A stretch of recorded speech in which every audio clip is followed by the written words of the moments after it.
దేవుని పరిశుద్ధ నామమునకు మహిమ కలుగునుగాక. ఆమెన్. ఆమెన్. చెప్దామా అందరం? ఆమెన్. ఆమెన్. ఆమెన్. లూకా సువార్త 23వ అధ్యాయం 34వ వచనం. యేసు, తండ్రి, వీరేమి చేయుచున్నారో వీరెరుగరు గనుక వీరిని క్షమించమని చెప్పాను. చాలమ్మా, అందరూ బైబిల్ మూసేయండి. దేవుని సహాయం కోసం ప్రార్థన చేద్దాం. అందరూ ప్రార్థనలు ఏకీభవించండి. పరిశుద్ధుడైన తండ్రి, ప్రేమ నమ్మకం నాకు పాత్రుడా, మహాగణుడా, మహోన్నతుడా, స్తోత్రం. మనుషుడు రొట్టె వలన మాత్రము కాదు కానీ దేవుని నోటి నుండి వచ్చు ప్రతి మాట వలనను జీవించనని జీవం కలిగిన నీ మాట తెలియజేస్తూ ఉంది. ఆ నిమిత్తాన్ని అడుగుతున్నాం, మమ్మల్ని బ్రతికించండి. ఈ రోజున అయా, మా తప్పులను సరి చేసుకొని మేము తిరిగి వెళ్ళడానికి సహాయం చేయమని. నిలబడిన నేను నిష్ప్రయోజకుడును అయ్యా, నా ద్వారా మీరే మాట్లాడమని, కేవలం మీరు మాత్రమే మహిమ తెచ్చుకోమని ప్రార్థిస్తూ మీ సహాయాన్ని కోరుతూ యేసయ్య నామమున అడిగి పొంది ఉన్నాము తండ్రి. ఆమెన్. గట్టిగా చెప్పండి, ఆమెన్. ఆమెన్. అందాల మోముపై ఉమ్మి వేయగా నీదు గడ్డము పట్టి పీకగా, అందాల మోముపై ఉమ్మి వేయగా నీదు గడ్డము పట్టి పీకగా, యోధుల రాజని అపహాసించగా సిలువ దిగిరమ్మని పరిహాసించగా, అంతా సహించి మౌనం వహించి బాధించు వారిపై ప్రేమ చూపించి, ఏమి చేస్తున్నారో ఎరుగరు క్షమించుమని ప్రార్థించినవా, ఏమి చేస్తున్నారో ఎరుగరు క్షమించుమని ప్రార్థించినవా. ఓ వెన్నెలంటి చల్లని రాజా, వెన్నెలాంటి మనసు నీదయ్యా. చాలు. తెల్లవారుజామున అందరూ బైబిల్ మూసేయండి అమ్మ దయచేసి. సమయం వృధా కాకుండా కథ రూపంలో ఫాస్ట్గా చెప్పుకుని వెళ్ళిపోదాం. ఉదయకాలమున ఇంచుమించు 3 గంటల ప్రాంతంలో యేసుక్రీస్తు వారు గెత్సెమనే తోటకు, ఏ తోటకండి? గెత్సెమనే తోటకు శిష్యులను వెంట పెట్టుకుని, ప్రముఖంగా పేతురును, యాకోబును, ఇలా కొంతమందిని వెంట పెట్టుకుని ప్రార్థన చేయడానికి వెళ్ళాడు. తనను తాను సిద్ధపరచుకోవడానికి వెళ్ళాడు. తండ్రి, నీ చిత్తమైతే ఈ గిన్నె నా యొద్ద నుండి తొలగించుము, అయినను నా ఇష్టం కాదు నీ చిత్తమే సిద్ధించునని ప్రార్థిస్తున్నాడు. ప్రార్థిస్తుంటే ఎప్పుడైతే యేసుక్రీస్తు వారు ఒకప్పుడు శిష్యులతో నన్ను మీలో ఒకడు పట్టిస్తాడని చెప్పినప్పుడు శిష్యుల్లో అందరూ 12 మంది నేనా ప్రభువా, నేనా ప్రభువా, నేనా ప్రభువా అన్నప్పుడు ఒక టైంలో ఇస్కరియోతు యూదాకి నీవన్నట్టే అని సమాధానం ఇచ్చాడు. అప్పటికి ఆయన మనసు మారలేదు. ఇప్పుడు జనరల్గా మనం ఆలోచిద్దాం, డైరెక్ట్గా యేసుక్రీస్తు వారు నీవే అన్నప్పుడు దానికి వాళ్ళు ఇచ్చిన ఆన్సరు ఇలా అయితే బాగుండేది. అవునా ప్రభువా, నేను అది చేయకుండా ఉండాలంటే ఏం చేయాలి?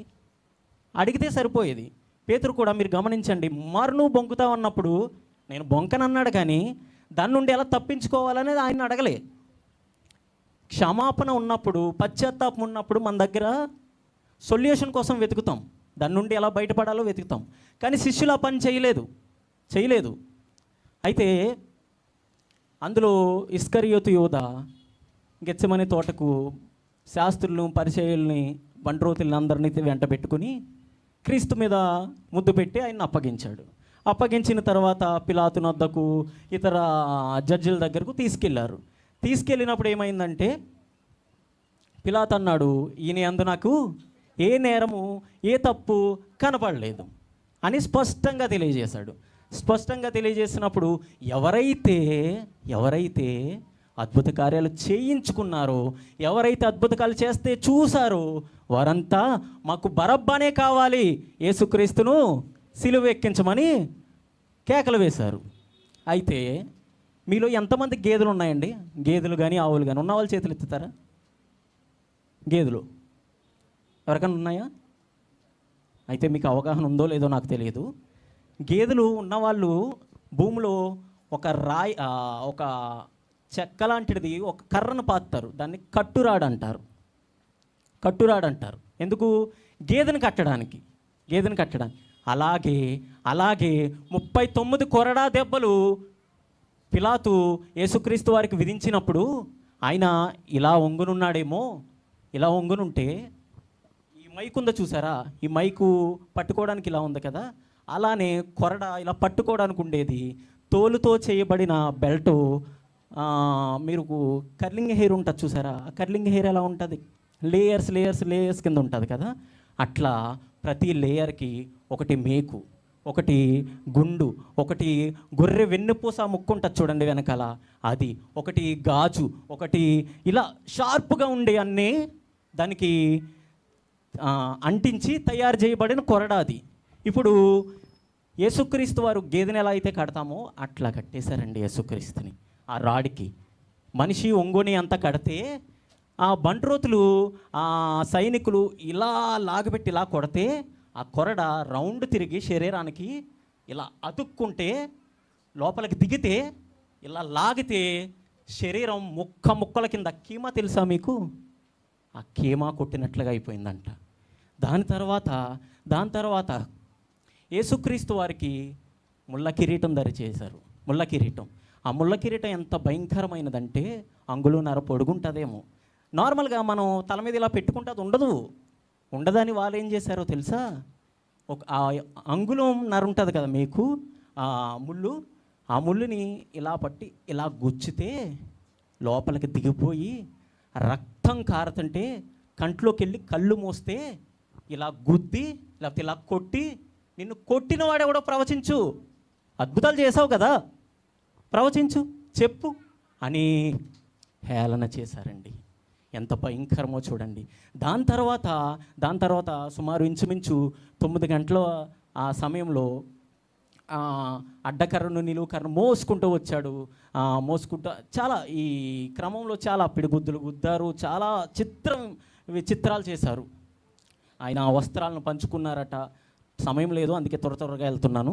అయితే సిలువనెక్కించిన తర్వాత అడ్డకర్ర ఉంది, నిలువుకర్ర ఉంది. జనరల్గా మనల్ని ఎవరినైనా సరే ఒక అడ్డకర్రకి నిలువుకర్రకి కడితే కింద సపోర్ట్ లేదనుకోండి, వెంటనే చచ్చిపోతాం మనం. అది పెద్ద బాధ అనిపిస్తుందేమో కానీ ఎక్కువసేపు ఉండదు. అందుకని వాళ్ళు ఏం చేశారో తెలుసా? కింద కాలికి ఒక చెక్క ముక్కని పెట్టారు. అంటే దాని అర్థం ఈయన ఇంకా బాధపడాలి, ఇంకా ఎక్కువసేపు బాధపడాలనే ఆలోచనతో వారు ఉన్నారు.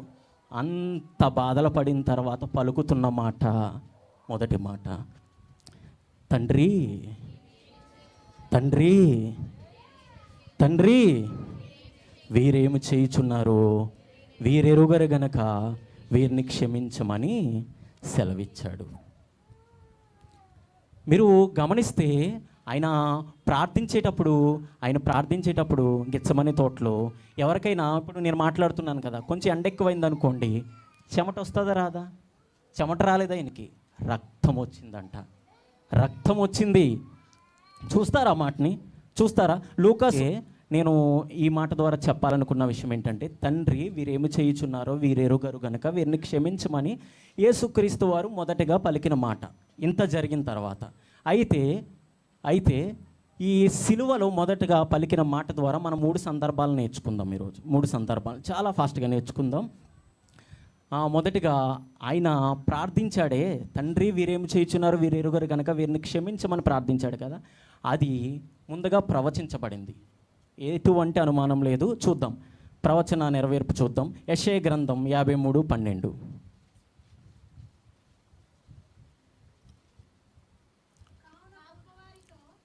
కావున గొప్పవారితో నేను అతనికి పాలు పెట్టేదను, గనులతో కలిసి అతడు కొల్ల సొమ్ము విభాగించుకొనెను. ఏలైనగా మరణం నొందినట్లు అతడు తన ప్రాణమును దారబోసెను. అతిక్రమం చేయువారిలో ఎంచబడిన వాడయ్యను, అనేకుల పాపమును భరించుచు తిరుగుబాటు చేసిన వారిని గూర్చి విజ్ఞాపన చేశాను. యేసుక్రీస్తు వారు సిలువలో చేసింది ఏంటండి? వీరేం చేయుచున్నారో వీరెరుగరు. ప్రవచనం నెరవేర్ప కాదా? దేవుడు యేసుక్రీస్తు వారు ఏ ప్రవచనాన్నైనను, ఏ పొల్లైనను, ఏ ఒత్తినైనను కొట్టివేయడానికి రాలేదు. తన యందు నెరవేర్చుకోవడానికి వచ్చాడు. తండ్రి మాటకు ఈ మాట ద్వారా మనకు అర్థమయ్యే విషయం ఏంటంటే, ప్రవచన నెరవేర్పుకుడు యేసుక్రీస్తు వారు. రెండవ విషయాన్ని చూద్దాం. రెండవ సందర్భంలోనికి వెళ్ళిపోదాం. యావత్ ప్రపంచానికి యేసుక్రీస్తు వారు తన జీవితాన్ని ద్వారా మాదిరిని ప్రదర్శన చేసిన వ్యక్తి. అవునా? చూద్దామా? మాదిరిని ప్రదర్శన చేశాడో లేదో చూద్దామా? లేవియకాండం 19:18 చూద్దాం.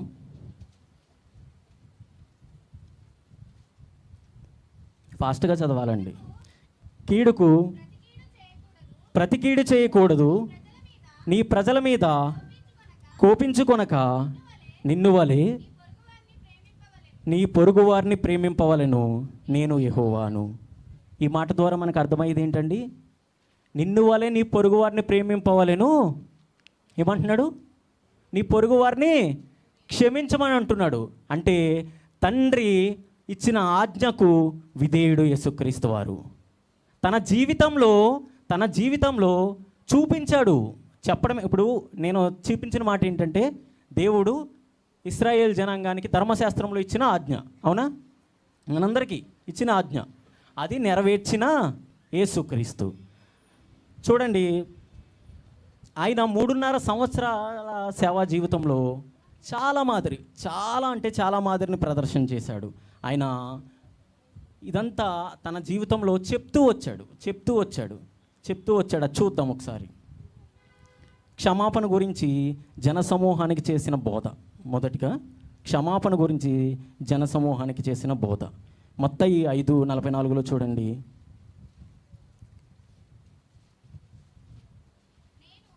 నేను మీతో చెప్పినదేమనగా, మీరు పరలోకమందున్న మీ తండ్రికి కుమారులై ఉండునట్లు మీ శత్రువులను ప్రేమించుడి, మిమ్ముని హింసించు వారి కొరకు ప్రార్థన చేయుడి. ఈ మాట గలిలయ, దెకపోలి, అలాగే యెరూషలేము, యూదయ ప్రాంతాల నుంచి బోధ చేసుకుంటూ వస్తున్న సందర్భంలో శిష్యులకు, ఆ జన సమూహాలకే ఆయన బోధ చేస్తున్నాడు. ఏంటంటే, మీ శత్రువులను ప్రేమించుడి, మిమ్ముని హింసించు వారి కొరకు ప్రార్థన చెయ్యుడి. ఇది బోధ అయింది. ఆయన 33.5 సంవత్సరాల సేవా జీవితంలో ఇది బోధ. అవునా? అదే చెప్తున్నాడు. ఆయన చెప్తున్నాడు, శత్రువులను ప్రేమించమని చెప్తున్నాడు. ఇప్పుడు చూడండి, నేను చెయ్యకపోతే ఎట్లుంటుంది? ఆయన చెప్తున్నాడు, ఇప్పుడు చెప్తుంది చూస్తున్నాం, చేశాడా లేదా కూడా చూద్దాం. ఓకేనా? రెండోది చూడండి, ఇదే క్షమాపణ గురించి శిష్యులకు చేస్తున్నాడు. మార్కు సువార్త 11:25.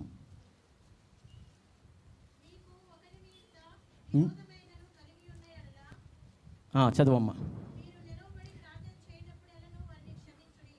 మీరు నిలవబడి ప్రార్థన చేయనప్పుడెల్లను వారిని క్షమించండి. యేసుక్రీస్తు వారు బెత్పగే బేతనీయ గ్రామంకు వచ్చినప్పుడు శిష్యులతో విశ్వాసం గురించి మాట్లాడుతున్న సందర్భంలోనిది ఈ మాట. శిష్యులతో విశ్వాసం గురించి మాట్లాడుతున్న సందర్భం ఇది. అలాగే మూడో మాట చూడండి, క్షమాపణ గురించి. అయితే ఇప్పుడు రెండు సందర్భాలు చూసాం. రెండు ఆయన జీవితంలో క్షమాపణ గురించి చెప్పాడు. ఇంకోటి కూడా చూద్దాం, మూడోది కూడా చూద్దాం. ఏం చెప్పాడో చూద్దాం. మత్తయి 18:21. మత్తయి సువార్త 18:21. ఆ సమయమున పేతురు ఆయన యొద్దకు వచ్చి, ప్రభువా, నా సహోదరుడు నా ఎడల తప్పిదము చేసిన ఎడల నేనెన్ని మార్లు అతన్ని క్షమింపవలెను? 7 మార్లు మట్టుగా అని అడిగాను. అందుకు యేసు అతనితో ఇట్లనెను, 7 మార్లు మట్టుకు కాదు, 70 మార్ల మట్టుకు. అంటే మీరు గమనించండి, బైబిల్లో ఒక మాట ఉంటుంది, అధిక బలమున్న 70 సంవత్సరాలు. మనిషి బతికేది 70 సంవత్సరాలు, 60 లేదా 70 సంవత్సరాలు. అంటే దేవుడు పేతురుకు ఇచ్చినది ఏంటండి? నీ జీవిత కాలం అంతయు నీ శత్రువుని కానీ, లేకపోతే నీ పగవాడిని కానీ, నీ స్నేహితుని కానీ క్షమిస్తూ రావాలని చెప్పాడు. చెప్పడం ఈజీనే, నేను 100 చెప్తాను చెప్పమంటే. చేయడం చాలా కష్టం. చేయడం చాలా కష్టం అండి. అంత ఈజీ కాదు, అంత ఈజీ కాదు. అయితే చేశాడో లేదో చూద్దాం. చెప్పేశాడు యేసుక్రీస్తు వారు క్షమించమని. ఏది? శిష్యులకు ఒకసారి చెప్పాడు, జన సమూహాలకు ఒక చెప్పాడు. శిష్యుల్లో ఒక వ్యక్తి ఎన్ని మార్లు క్షమించాలి? మనం అంటాం కదా, ఎన్నిసార్లు క్షమించాలండి? ఎన్నిసార్లు నేనే తగ్గాలండి అంటామా లేదా? అంటాం, ఖచ్చితంగా అంటాం. అనలేదన్నారంటే వాళ్ళు అబద్ధికులే. మరి మీరు ఆ బద్ధికులో యథార్థవంతులో మీరే సరి చూసుకోవాలి. అంటాం కదా. అలాగే పేతురు అడిగాడు ఎన్ని మార్లు మట్టి క్షమించాలంటే జీవితకాలం క్షమించాలని చెప్పాడు. చాలా ఈజీగా చెప్పినట్టు అనిపించింది నాకు చదివినప్పుడు. మరి ఆ చెప్పిన మాట తన జీవితంలో నెరవేర్చాడా లేదా? చూద్దాం.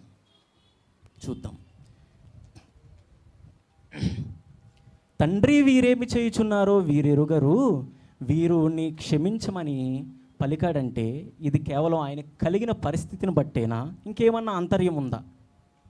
ఇంకేమన్నా ఉందా? అసలు ఏమన్నా ఉందా? ఎగ్జాంపుల్గా మీరు గమనించండి. ఈడేం చేస్తున్నాడు, వీడికి తెలియట్లేదురా, వీడికి బుర్ర పని చేయట్లేదురా బొత్తిగా అంటాం. అంటే ఆడికి మతిస్థిమితం లేదనా?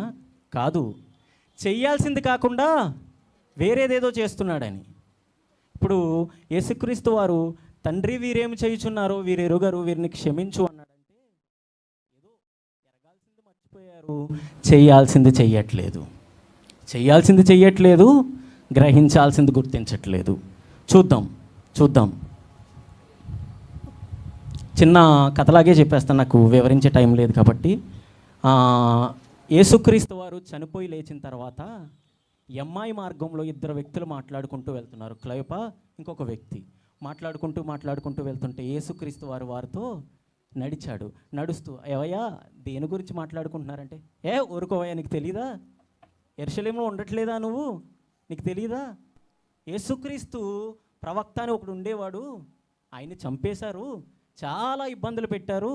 ఆయన గురించి మాలో కొంతమంది స్త్రీలు సమాధి దగ్గరికి వెళ్ళినప్పుడు అతను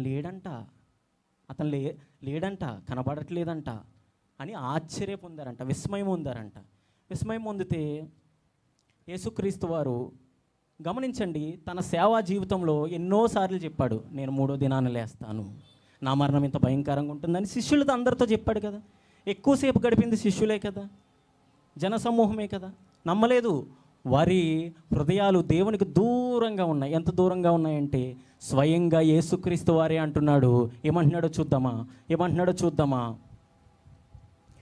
లూకా 24:25 ఉంటుంది చూడండి. అందుకైనా అవివేకులారా, ప్రవక్తలు చెప్పిన మాటలన్నిటినీ నమ్మని మందమతులారా, క్రీస్తు ఇలాగూ శ్రమపడి తన మహిమలో ప్రవేశించుట అగత్యము కదా. చాలమ్మా, చూసారా? ఇప్పుడు ఆ మాట వాళ్ళకే కాదు, మనందరికీ. ఎన్నో సంవత్సరాల నుంచి వాక్యం వింటున్నాము, కానీ క్రీస్తు అంటే మనకు తెలియదు, యేసుక్రీస్తు మనకు అర్థం కాలేదు. అందుకే అంటున్నాడు ప్రవక్తలు చెప్పిన మాటలు వినులారా. ఏ స్థితిలో ఉన్నావో మనం గమనించుకోవాల్సిన పరిస్థితి మనకు ఉంది. అయితే అక్కడ ప్రజలు వారి హృదయాలు తెరుచుకోవడానికి యోగ్యంగా మార్చుకోలేదు వారి మనస్సుని. వారు ఇష్టపడలేదు, తెలుసుకోలేదు. అయితే లూకా సువార్త 24:32 ఒక మాట ఉంటుంది. అదే క్లోయప వాళ్ళు మాట్లాడుకుంటూ అంటారు, అప్పుడు వారు ఆయన త్రోవలో మనతో మాట్లాడుచు లేఖనములను మనకు బోధపరిచినప్పుడు మన హృదయము మనలో మండుచుండలేదా? లేఖనాలను వినేటప్పుడు మనకేం అవ్వాలో తెలుసా? మంట పుట్టాలి మన జీవితం మీద. పౌరుషం రావాలి. అలా రావట్లేదంటే వినే నీలో ఏదో లోపం ఉంది, వినే నీలో ఏదో లోపం ఉంది, సరి చేసుకోవాల్సిన అవసరం ఎంతైనా ఉంది. అవునా? ఎంతైనా ఉంది. అయితే ఈ ఫస్ట్ మాట ద్వారా నేను ఇందాక క్వశ్చన్ మార్క్స్ వదిలేశాను. చెప్పేశాడు ఆయన, చాలా ఈజీగా చెప్పేశాడు. చేశాడా లేదనేది నేను క్లారిటీ ఇవ్వలేదు మీకు. చూద్దాం, అది గ్రహించాల్సిన విషయాలు ఏమైనా ఉన్నాయా. అసలు ఇంత చేసిన యేసయ్య నీ ద్వారా నా ద్వారా ఏమి ఎక్స్పెక్ట్ చేస్తున్నాడు, తండ్రి ఏమి ఎక్స్పెక్ట్ చేస్తున్నాడు, పరిశుద్ధాత్ముడు ఏమి ఎక్స్పెక్ట్ చేస్తున్నాడు అని చూసి ముగించేద్దాం. ఓకేనా? నేను ఇందాక క్వశ్చన్ మార్క్స్ వదిలేశాను. ఏంటి? ఆయన క్షమించమని చెప్పాడు, కానీ చేశాడా లేదా అంటే మొదటి మాటే దానికి సూచన. తండ్రి వీరేమి చేయుచున్నారో వీరెరుగరు గనక వీరిని క్షమించమని.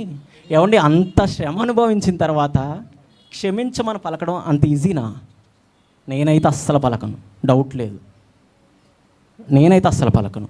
మరి ఆయన ఎంత ప్రేమామూర్తి అయితే అలా పలికాడో చూడండి. అంత ఈజీ కాదు. చెప్పడం ఈజీయే, చేయడం చాలా కష్టం. 100 చెప్పొచ్చు, కానీ చేయడం చాలా కష్టం. దేవుడు స్వయంగా పలుకుతున్నాడు, తండ్రితో పలుకుతున్నాడు, తండ్రి వీరేమి చేయుచున్నారో వీరెరుగరు, వీరిని క్షమించమంటున్నాడు. అయితే ఇలా పలికిన యేసయ్య తన జీవితంలో ఏదైతే చెప్పాడో అది చేసిన యేసయ్య తండ్రి నీ ద్వారా నా ద్వారా ఒక 3 మాటలు మాత్రం ఎక్స్పెక్ట్ చేస్తున్నాడు. చాలా ఉన్నాయి, సమయం లేదు కాబట్టి నేను చాలా కుదించాను. ఆ 3 మాటలు చూసి ముగించేద్దాం. మీకా గ్రంథము 6వ అధ్యాయం 8వ వచనం.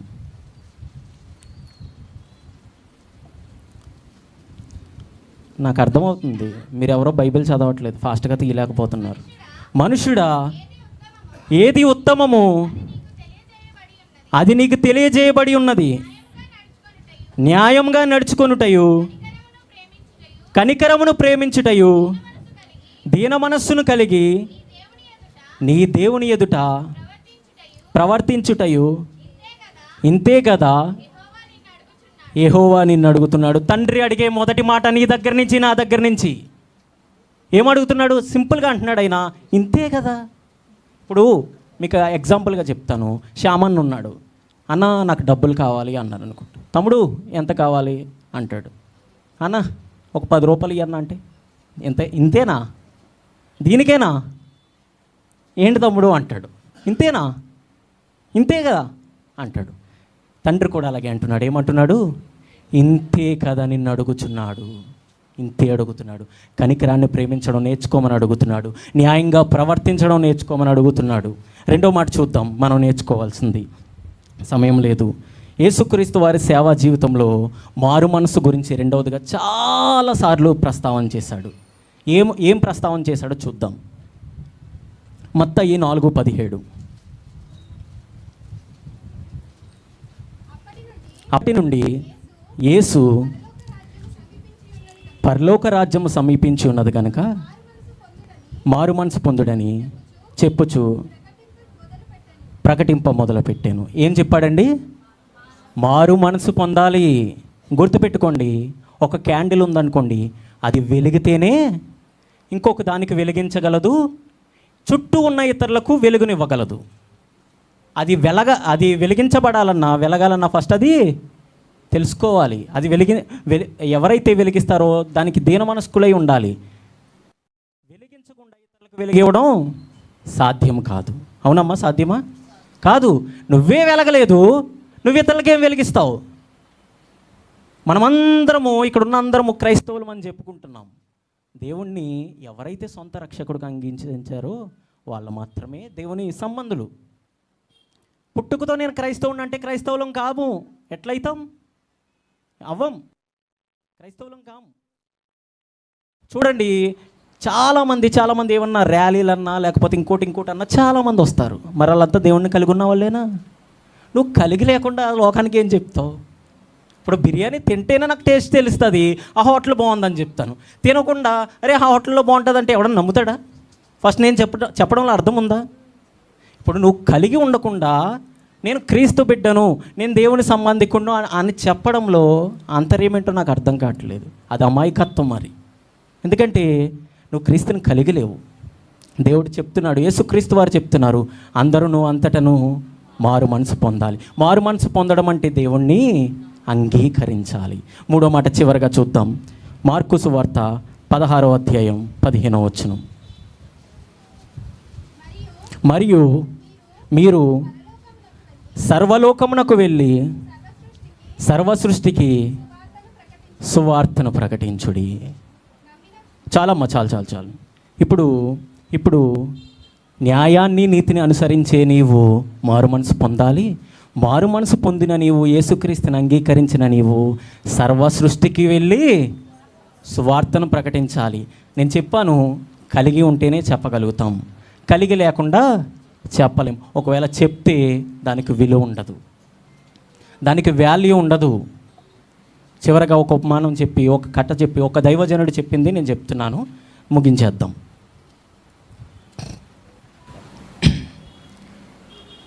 ఈయన ఉన్నారు కదా, విక్టర్ పాల్ గారు, మీకు అర్థం అవడానికి చెప్తున్నాను.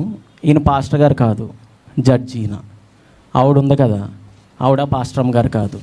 ఆవిడేంటో తెలుసా? జైలర్. నేనెవరో తెలుసా? ఉరిశిక్ష వేయబడిన వ్యక్తిని. అయితే నాకు ఉరిశిక్ష ఎందుకు విధించబడింది అన్నది పక్కన పెడదాం. విధించబడింది. నాకు 2 రోజుల్లో ఉరిశిక్ష వేసేస్తారు. ఉరిశిక్ష వేసే క్రమంలో నాకు క్షమాభిక్ష పెట్టాలంటే రాష్ట్రపతికి ఒక్కరికి మాత్రమే అధికారం ఉంటుంది.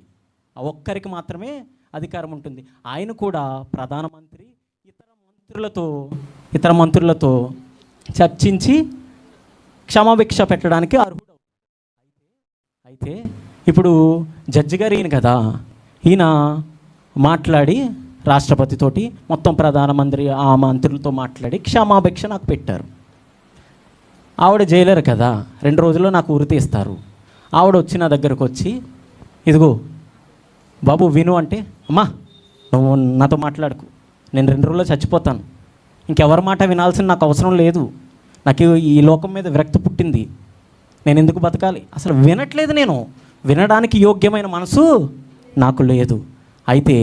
అయితే ఎన్నిసార్లు చెప్పినా ఆవిడ చెప్పేది నేను వినలేదు. అయితే ఆవిడ జైలర్ కదా, జైలర్ వెళ్ళి ఈయనతోటి ఏమంటుందంటే, అయ్యగారు, జడ్జి గారు, అతను నేను చెప్పేది వినట్లేదు, తృణీకరిస్తున్నాడు నేను చెప్పేది, అతనికి ఇష్టం లేదు, వినేదే ఇష్టం లేదు అని చెప్పింది అనుకోండి. ఇప్పుడు చెక్ ఉంటుంది, ఒక పీరియడ్ ఆఫ్ టైంలో అది బౌన్స్ అవుతుంది వాడుకోకపోతే. అప్పుడు ఆయన చెప్పిన ఆన్సర్ కూడా అదే, మనం ఒకరికి చెక్ ఇస్తామమ్మా జయమ్మ, అది ఒక టైంలో వాడుకుంటేనే దానికి విలువ, లేదంటే ఇంకంతే దాని కథ. ఇప్పుడు నేను ఈ మాట ద్వారా చెప్పాల్సింది నీతేంటో తెలుసా? దేవుడు యేసుక్రీస్తు ప్రభువు వారు పరమును వదిలేసి నీ కోసం కిందకు వచ్చి ఎన్నో శ్రమలు అనుభవించి, ఎన్నో ఇబ్బందులు అనుభవించి, మాదిరిని ప్రదర్శన చేసి నీకు ఉచితంగా రక్షణ ఇచ్చాడు, నీ క్షమాపణ కొట్టివేశాడు. కానీ తీసుకోవడానికి నువ్వు రెడీగా లేవు. తీసుకుందామా? మన మనసును మార్చుకుందామా? ప్రార్థన చేద్దాం. పరిశుద్ధుడా, ప్రేమ నమ్మకమునకు పాత్రుడా, మహాగణుడా, స్తోత్రం. ఎన్నో మార్లు నన్ను క్షమించడానికి నీవు వచ్చావు అయ్యా. యోగ్యంగా మార్చుకోలేకపోతున్నాను నా మనస్సును, నా వ్యక్తిత్వాన్ని సరిచేసుకోలేకపోతున్నాను, నన్ను క్షమించమని ప్రార్థిస్తూ అయ్యా, ఈ అవకాశాన్ని, ఈ సమయాన్ని నాకు ఇచ్చినందుకు వందనాలు తెలియజేస్తూ యేసే నామమున అడిగి పొంది నాము తండ్రి. ఆమేన్. ఆమేన్. హల్లెలూయా.